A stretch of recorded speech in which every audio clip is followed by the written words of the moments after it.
story you are about to hear is true. Only the names have been changed to protect the innocent. Fatima Cigarettes, best of all long cigarettes, brings you Dragnet.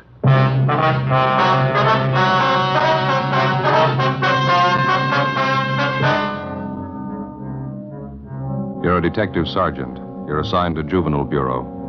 Dozens of petty theft cases are reported in one of the residential areas in your city. The victims, neighborhood businessmen. The suspects, teenage high school students. Your job? Stop them. More and more smokers, coast to coast, are saying this about king-size Fatima every day. They're different. Better. They are different. So pleasing. Yes, in Fatima, the difference is quality. You see, Fatima contains the finest domestic and Turkish tobaccos superbly blended. And Fatima is extra mild, with a much different, much better flavor and aroma. Compare Fatima with any other king-size cigarette. You'll find Fatima gives you all the advantages of extra length, plus Fatima quality, which no other king-size cigarette has. Yes, in Fatima, the difference is quality. Next time, buy Fatima. Best of all long cigarettes.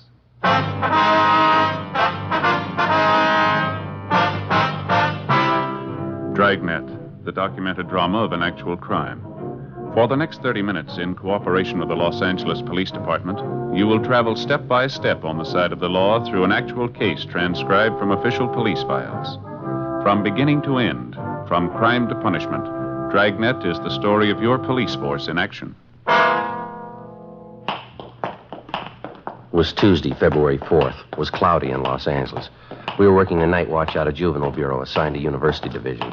My partner's Ben Romero. The boss is Inspector Bowling. My name's Friday. We were on the way out from the office, and it was 7:13 p.m. when we got to the corner of South Waverly and Chester Avenue. The grocery store. Guess that's him back there at the meat counter. Yeah. Come on. Looks like he's getting ready to close up. Yeah, I guess we just about made it in time, huh? Excuse me, sir?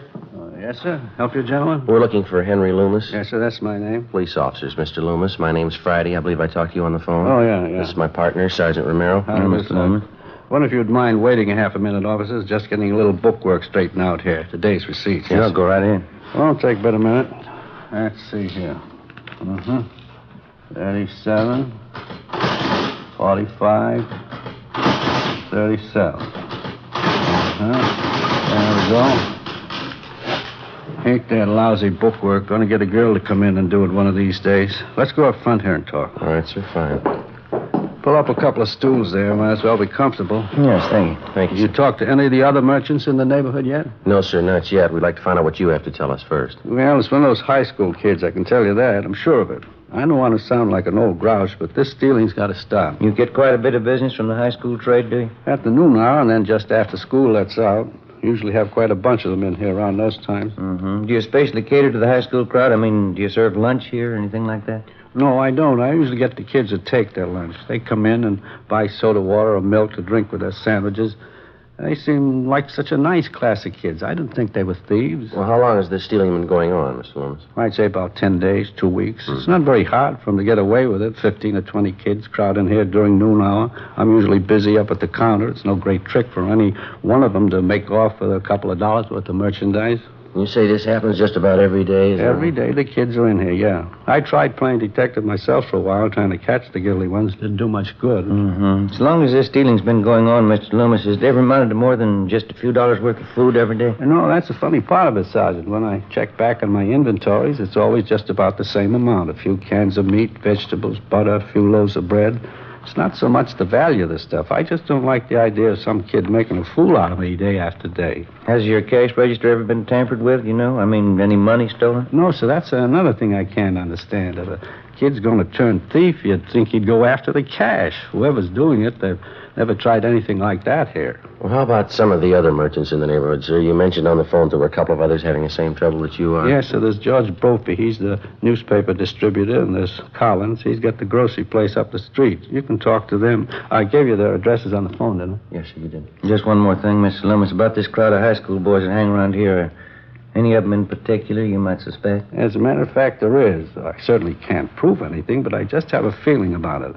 I don't like the boy. Just one boy, sir? Yes, sir, there may be more than one that's guilty, but this young fellow I'm pretty sure of. What's his name? I hear the kids call him Harry, red-haired boy, curly red hair, tall, a few freckles. Won't be hard to get his last name if we need it. Is there anything else you can think of that we ought to know? You go up the street and talk to the other two men, Sergeant, George Brophy and Collins. They might have something more for you. I think I've told you about everything. All right, Mr. Loomis. I've got your home phone here. If we want to contact you later tonight, I'll call you there. Is that all right? Perfectly all right. Here's our card, sir. You can call us at that number there anytime. All right, thank you. What do you think's behind the whole thing, Sergeant? This cheap stealing, nickel and dime stuff. I don't know, sir. We'll try and find out for you. Just doesn't make sense stealing like that day after day. You'd think even a kid would know that you can't go on stealing forever. Yes, sir. A lot of them give it a try. From the very start, the whole pattern of the case and the thief's method of operation made little or no sense at all.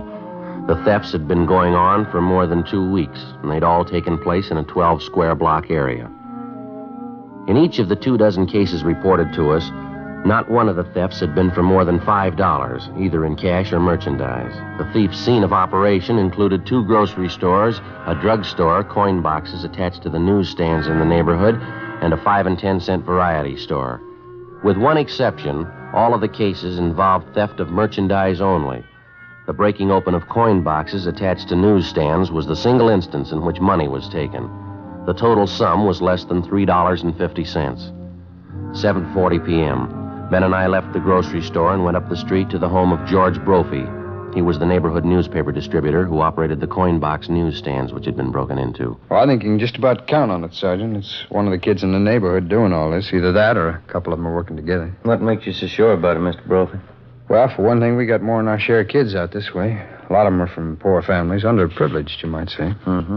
I guess they figure it's one way of picking up extra spending money. I got nothing against the kids myself. A few nickels they get out of those boxes, I wouldn't prosecute them for that. Well, sir, that's not exactly it. The point is they're stealing.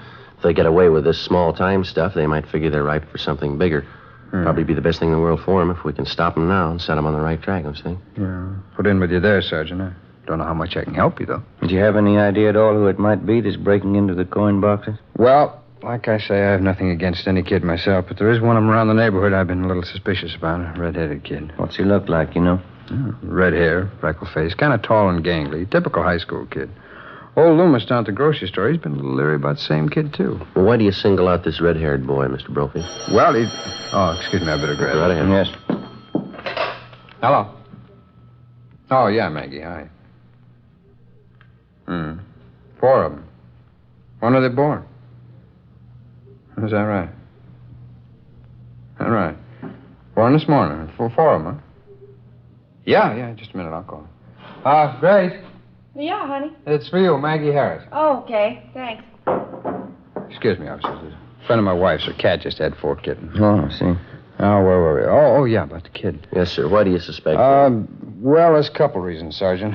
Late one night when I was making my collections, I spotted the boy hanging around one of the newsstands. Didn't look like he had any business there that time of night. He looked up and saw me coming. He turned and ducked down a side street. Well, do you have any idea where this boy lives, Mr. Brophy? No, can't say I do. He goes to that high school a few blocks up on South Waverly. I know that. It's the same boy that the grocerman had his eye on. You said there were a couple of reasons why you were suspicious of this boy, Mr. Brophy. Yeah. Well, this other thing doesn't mean too much. There wasn't anything really wrong with it. It just seemed a little queer, that's all. What was that? Well, I dropped in at the safety liquor store down the street last week. I wanted to pick up a little something. I saw the same kid in there. He was asking Benny, the guy who runs the place, if he'd sell him a 5th of bourbon. I heard the kid saying it was supposed to be for his father. His father was sick and couldn't come in. Of course, Benny turned him down. He wouldn't sell it to the kid. And that was the extent of it, huh? Yeah, that's all. Wasn't anything wrong with it. Kid didn't insist. But I thought it was just a little out of line, sending a kid after liquor. Well, it's about the size of it. How about some of the other merchants in the neighborhood who have been bothered with these petty thefts? Do you know if any of them are suspicious of this boy? No, I wouldn't know that.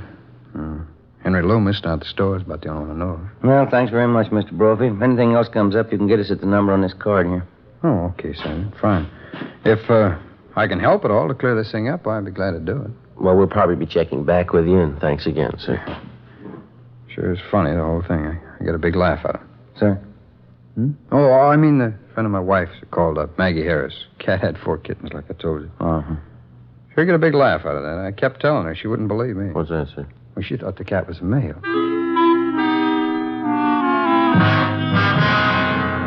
The next morning, Ben and I continued checking with various merchants and residents in the neighborhood where the series of petty thefts were taking place. We located and questioned one more shopkeeper who was suspicious of the tall, red-haired boy known as Harry. That afternoon, we went to the high school on South Waverly Avenue to check on him. From his first name and his description, he was identified by the boy's vice principal as Harry Thomas Dunbar. He was 18 years old and a sophomore with an average scholastic record. We were told that Dunbar had left the grounds about half an hour before with the high school's basketball team. The group was headed for one of the local sports pavilions where the team had one of its more important games scheduled for that afternoon. Harry Dunbar was in charge of selling the printed programs for the game. Ben and I drove out to the sports pavilion and checked with one of the boys collecting tickets at the door. He told us we'd find Harry Dunbar inside at the program stand. These high school kids sure take their basketball seriously, don't they? Yeah, big turnout, sounds like. We're going to be lucky if we can find that boy in this crowd. Yeah. You see him anywhere? No. Which side is the program stand supposed to be on? Well, there's a lot of them along and through here on both sides. Guess we better start checking them out. Yeah.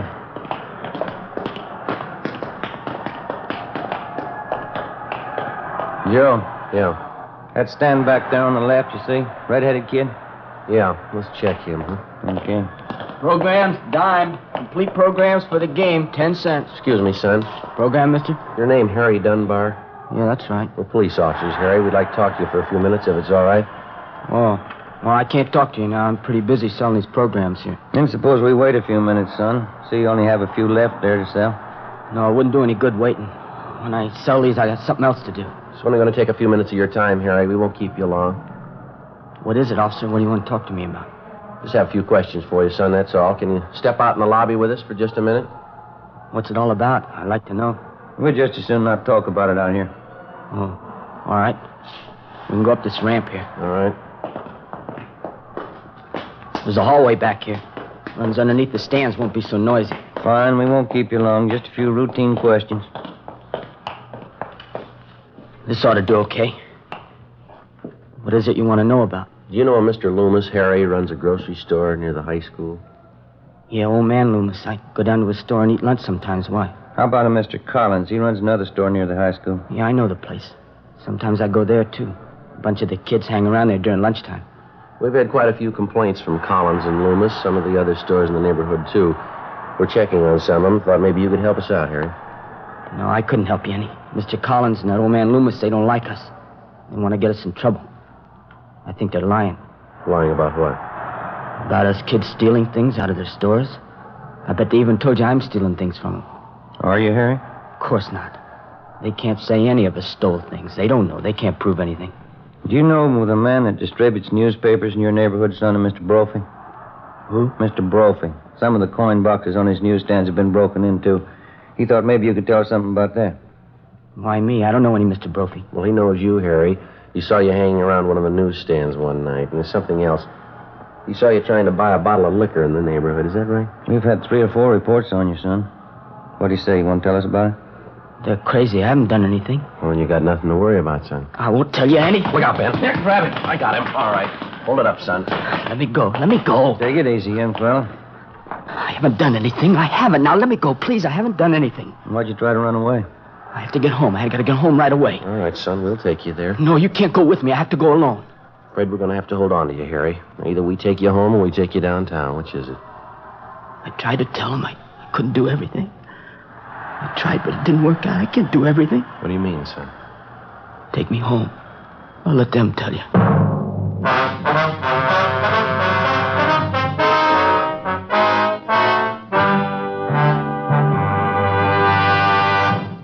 You are in the forgery division of a Metropolitan Police Department.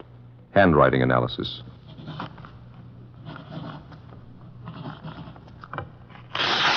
All right. Now write the alphabet in lowercase, please. You are listening to a police officer taking a sample of a suspect's handwriting.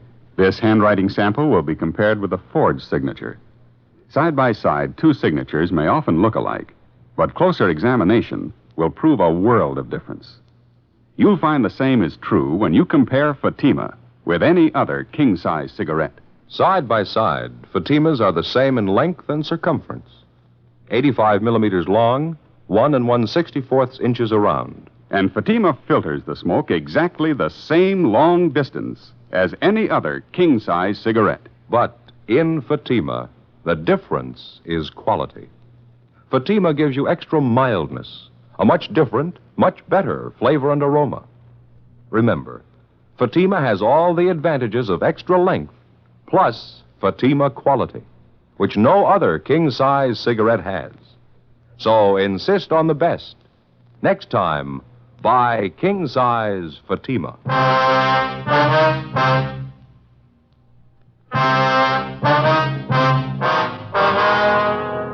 Wednesday, February 5th, 4:15 p.m. We left the sports pavilion, got in the car, and started to drive our teenage suspect, Harry Dunbar, to his home. On the way, we questioned him about the series of petty thefts which had been going on in his neighborhood. We asked him about stealing merchandise from the grocery store run by Mr. Loomis. He admitted he was responsible. He said he'd been stealing things from the store for more than a month. We asked the boy about the petty thefts from the grocery store operated by Mr. Collins. Again, he told us he was responsible. He also admitted stealing from the neighborhood drugstore and the variety store, in addition to breaking into the coin boxes on the self-service newsstands. In each instance, he described his method of operation. He estimated that over a period of some 4.5 weeks, he'd stolen approximately $50 in merchandise and about $5 in cash. We asked him why. He refused to answer. You must have had a reason for doing all this, Harry. Why don't you tell us? We're going to find out sooner or later. Sorry, officer. Just next turn to your left. Okay. What's the matter, son? You afraid of what your folks are going to say? No, that's not it. I never stole anything in my life till this time. When I started in, I didn't think of it as stealing. Something I had to do, that's all. I couldn't help it. That doesn't make much sense, Harry. What do you mean you couldn't help it? It's the truth. You gotta believe me, there wasn't anything else I could do. Well, what was it then? Was somebody forcing you to steal? No. Can't you just believe me? It's something I had to do. Sergeant, can't you let me off here? I'll walk home the rest of the way. I promise you I'll come in and see you tomorrow, huh? Well, you know we couldn't do that, son. You've already admitted stealing from a half a dozen stores in the neighborhood, breaking into those coin boxes. It's going to have to be straightened out one way or the other. But I can pay him back for what I took. I got a job. I'll pay back every one of them. I believe you, son, but there's still a lot of explaining that's going to have to be done. This is the 1500 block, Harry. Want to point out your house for us? Son? Can't we fix it up some other way? We don't have to go to my house, do we? The sooner you face it, the better. Now, how about it? Keep on going. It's way down the end of the block there. Well, now, which is it, son? There's no houses beyond this. It's just that shack down there. That's my house. Okay, Harry.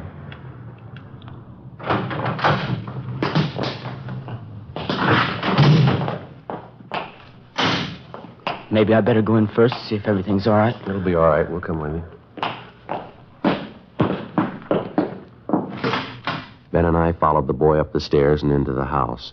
From the outside, it looked run down and badly in need of painting. On the inside, it still looked in fair condition, except for the housekeeping. The floor of the living room was littered with soiled clothing, ashes, dirt, and dust. The few pieces of furniture didn't look much better. A card table set in one corner was crowded with dirty dishes and scraps of half-eaten food. Across the room was a baby in a crib. Couldn't have been more than a few months old. Apparently, the bedclothes in the crib hadn't been changed for days. Next to the crib, huddled in an army cot, underneath a few thin blankets, was a dark-haired little girl, maybe 2.5 years old. Her face was thin and pale. She was asleep. Through an open door, we could see into the next room where a woman was lying on a couch. There was an empty glass and a newly opened bottle of whiskey on the nightstand. Should have let me come in first, officers. Would have had a chance to clean up a little. Kids mess up the house, Harry, is that you, Harry? That's my mother. Resting a little, I guess. This is the baby in the crib. His name's Jerry. Well, that's my little sister on the cot there. Her name's Annie. Get your mother out here, will you, son? We want to talk to her. Don't get mad at her, huh, will you? Ma's had a tough time lately. She tries to do her best. What's the matter with the kids here, son? Have they been sick? Yeah, the baby had a cold, but I got that medicine there from the drugstore. He seems to be okay. I'm not so sure about Annie, though. She had a bad cold. Doesn't seem to be getting over it. You want to take a look, Ben? Yeah. Get your mother up, son. Yeah. All right.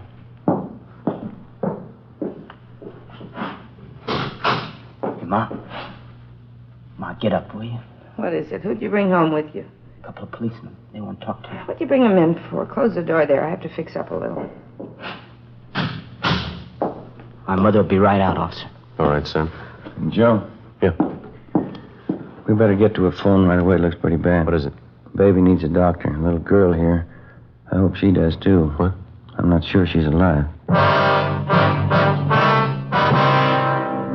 An ambulance was called immediately, and Harry Dunbar's 2-year-old sister Annie and his baby brother were both rushed to the general hospital. The mother, identified as Mrs. Florence Dunbar, was taken downtown and booked at the main jail on a drunk charge. 6:45 p.m. We took the boy, Harry Dunbar, over to Ben's house. We put in a call to the general hospital to check on his little sister Annie and his infant brother. They told us both the children were suffering from malnutrition. The little girl, Annie, had double pneumonia. Miraculously, the baby seemed to have been spared. He was sick, but his condition wasn't considered serious. After Ben's wife fed him dinner, 18-year-old Harry Dunbar sat down and told us the story. 3 months before, his father had deserted the family. His mother had made a pretense at supporting Harry and the 2 babies and then gave it up in favor of drinking. The whole burden of keeping a family alive was piled on the youngster's shoulders. Besides school, he had 3 odd jobs that he worked at to earn enough money to pay the rent, the gas and light bill, food, and general necessities. It wasn't enough, so he had to take to stealing. His mother wouldn't work, but at the same time, she wouldn't let the boy apply for charity. He slept at Ben's house that night, and the next morning at Juvenile Bureau, he gave us the rest of the story. I guess it got too much for me. I don't know. I could sneak the food and medicine from the stores, all right, but couldn't seem to get enough money together. The rent bill and all that. Kids needed clothes, too. Well, why wouldn't your mother let you apply for help, son? Some of the local charity. Well, Ma'd never go for that, officer. She'd get mad when I talked about it. Said she had too much pride to take charity. Mm-hmm. Did your mother know that you were stealing the food and medicine that you used to bring home? I don't know. Guess so.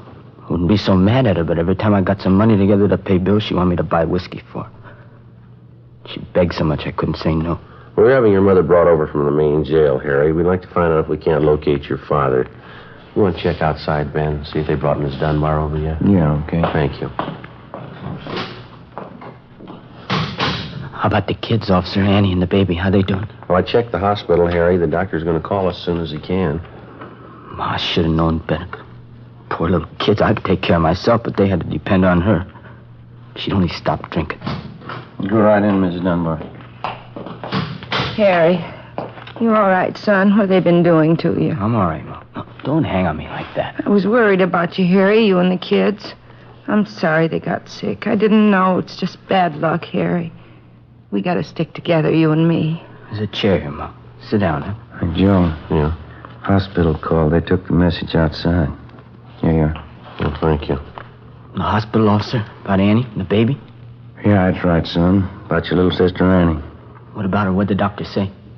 Well, it's not good, Harry. The doctor called and said Annie had pneumonia. Pneumonia.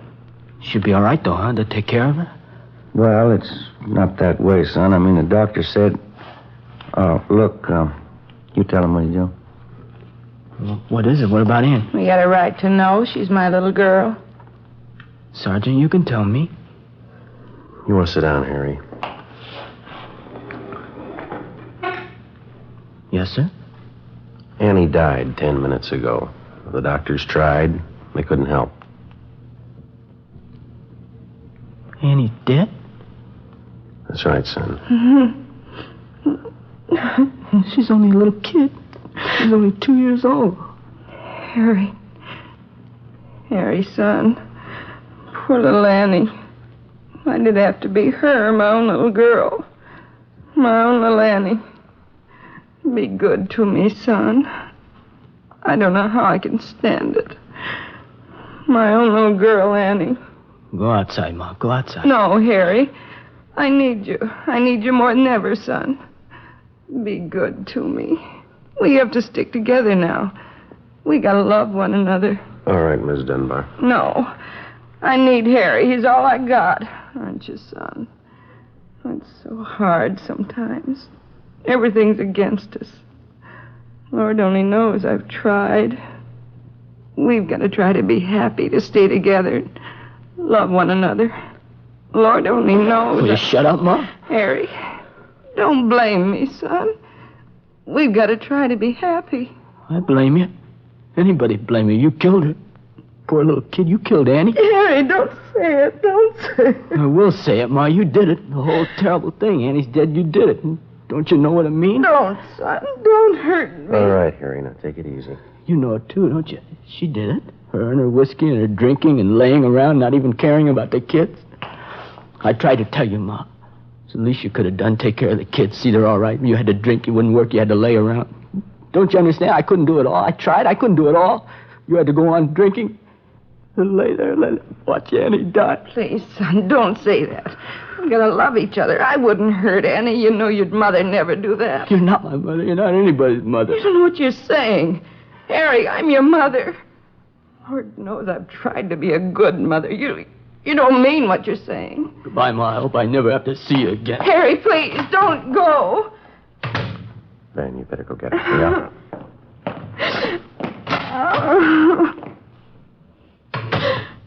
He wouldn't believe me, Sergeant. Lord knows I've tried. It's not easy, a husband deserting you the way Charlie did.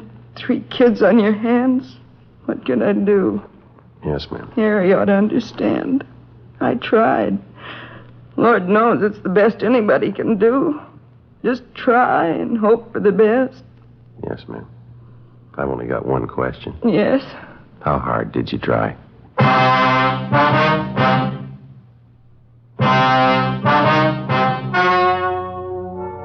The story you have just heard was true.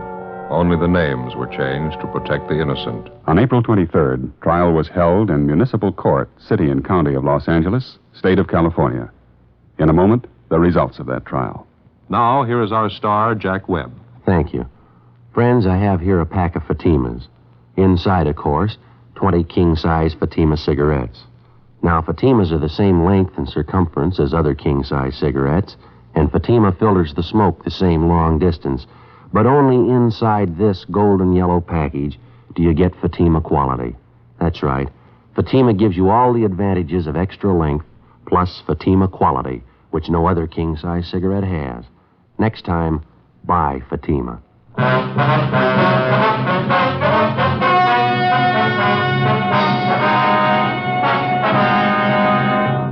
18-year-old Harold Dunbar was filed on in juvenile court.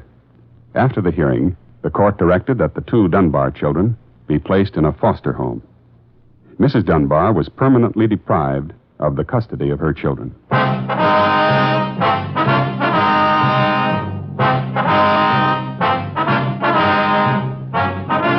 You have just heard Dragnet, a series of authentic cases from official files. Technical advice comes from the Office of Chief of Police W.H. Parker, Los Angeles Police Department. Fatima Cigarettes, best of all long cigarettes, has brought you Dragnet, transcribed from Los Angeles.